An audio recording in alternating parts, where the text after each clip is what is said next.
Voltamos com o nosso ponto a ponto. Partidos políticos do país inteiro começam a se articular para a elaboração de listas de candidatos a prefeito e a vereador que não estejam enquadrados na lei da ficha limpa. É que com a decisão tomada pelo Supremo Tribunal Federal semana passada de validar a aplicabilidade da norma a partir da eleição de outubro, os cuidados aumentaram para evitar candidaturas de políticos alcançados pela lei. Aqui mesmo, na nossa Paraíba, tem muita gente boa que ficou fora do páreo. É claro que todos os pré-candidatos estão dizendo, eu não sou alcançado pela lei. Mas não são eles que dizem, é a norma que está lá aprovada e, afinal das contas, isso vai desaguar nos tribunais que vão negar registros a essas pessoas enquadradas.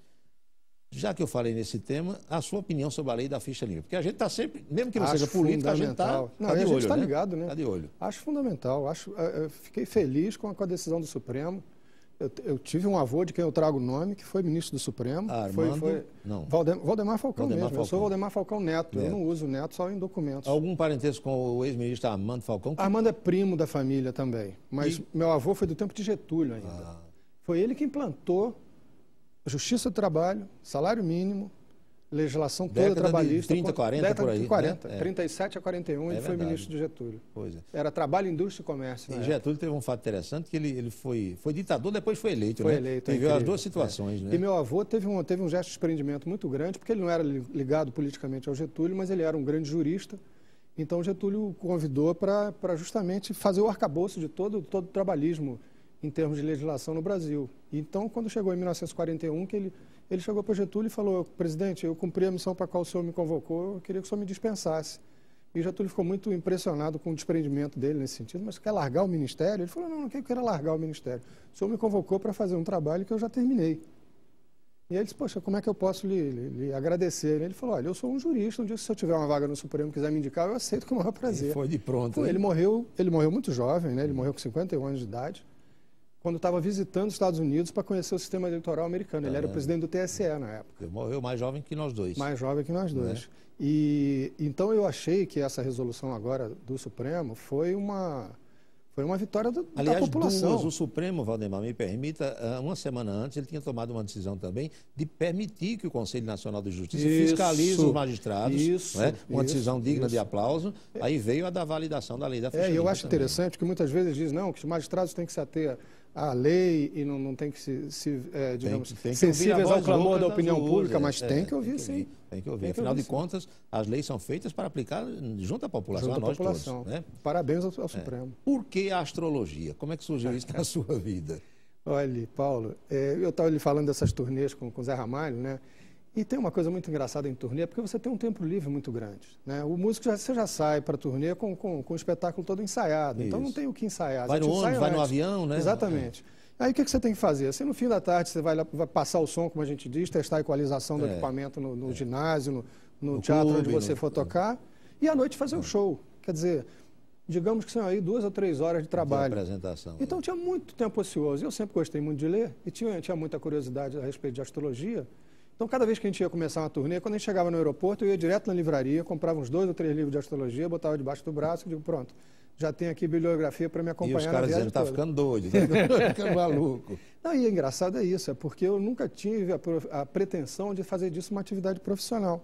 Justamente quando eu estava na gravadora na CBS, hoje em dia é a Sony Music, depois dos 2 anos lá que começaram com o Rock in Rio. Era a gravadora de Roberto Carlos. Exatamente. Exatamente. Eu convivi muito com o Rei lá. E aí, no final, depois dessa movimentação toda do Rock in Rio, o trabalho ficou meio maçante para mim, porque era um trabalho mais burocrático. Eu era gerente da área internacional, encarregado de certa forma, digamos, filtrar o que era lançado lá fora e decidir o que valia a pena lançar no mercado nacional. E aí, depois de uns 2 anos, eu senti falta justamente de estúdio, da parte criativa, essa coisa toda, e fiz um acordo com eles e pedi para sair. E aí, uma amiga minha, que era muito minha amiga, me disse, pô, por que você não vai fazer o mapa astral das pessoas e tal? E eu, muito perfeccionista, virginiano que sou, né? Não, eu ainda tenho muito que aprender, muito que estudar. Tinha 10 anos que eu estava estudando astrologia, né? E aí ela veio com um argumento para mim que foi irrefutável, que ela disse, olha, você não vai fazer mapa de outros astrólogos que podem até saber mais do que você. Você vai fazer mapa de pessoas leigas como eu, que naquela época eu fazia o mapa dos amigos e tal. E ela disse, olha, o que você me falou foi tão esclarecedor para mim, me ajudou, que eu acho que você devia fazer isso para as outras pessoas. Aí, funciona mesmo, Valdemar? Funciona, Paulo, funciona. Não é uma ciência exata, Isso. né? Ela tem elementos da ciência exata, que ela trabalha com matemática, com geometria, Física. né? Física. E tem um lado da interpretação. Então, eu considero a astrologia uma mistura de ciência com arte, né? Porque você tem a arte de interpretar aqueles símbolos. Isso. Né? E foi esse o tema da sua palestra aqui? Esse ano eu falei exatamente, tem esse mito todo 2012, né? Essa 12 do 12 do 12. Que o mundo vai acabar e tal. E minha ideia foi justamente explicar para as pessoas que o mundo não vai acabar, que o mundo tem 5 bilhões de anos de idade ainda pela frente, né? E que tem muita lenda urbana em torno dessa história toda. É claro que nós estamos vivendo uma crise civilizatória, isso é óbvio em qualquer... Muita coisa está mudando. Muita coisa está mudando, muita coisa está sendo questionada. A gente vê agora até os grandes economistas questionando a forma de se explorar o mundo. Essa crise na Europa, na zona do euro. Todo mundo dizendo que o mundo está esgotado do ponto de vista de recursos, ou seja, tem que se ver uma outra maneira de lidar com o ambiente no qual a gente vive para que a gente não exaura o planeta, né? Então, eu acho que estamos vivendo uma crise sem precedentes. Pela primeira vez na história da humanidade é uma crise global. Nós antigamente tivemos as crises dos impérios coloniais, né, que eram localizadas. E agora não, agora a gente está vivendo realmente uma crise global e eu acho que é uma grande oportunidade justamente para se repensar a maneira de lidar com a economia, com a sociedade, com os recursos que a gente tem. Então eu acho que é o mal que vem para bem. Omar Cardoso era astrólogo? Era. Bom. Foi um dos grandes divulgadores da astrologia no início. É verdade. Né, programa de rádio no Brasil todo. Ele fazia, que não tinha internet, exatamente. Não tinha nada disso. Ele fazia o que a gente chama hoje em dia de astrologia solar, ou seja, falar só sobre o signo solar da pessoa. Ah, você é de Leão, é assim, assim, assado. Você é de Virgem, assim, assim, assado. Zorionara é boa? Zorionara também conhece muito bem. Os dois que você citou, têm o mérito de terem sido grandes divulgadores da astrologia. Mas eles faziam isso que a gente chama de astrologia solar, ou seja, uma astrologia muito mais genérica do que específica, né? O que vale é o mapa de cada um. Quem busca o seu trabalho, Valdemar? Gente de todas as áreas. Como eu tenho uma relação muito grande com o meio artístico lá no Rio, tem muita gente do meio artístico. Há uns anos atrás, quando eu estava lançando um livro, eu fui fazer uma entrevista com Marília Gabriela. A Marília adora astrologia, o ex-marido dela, o pai dos filhos dela, é um astrólogo lá em São Paulo, Zeca Cochrane.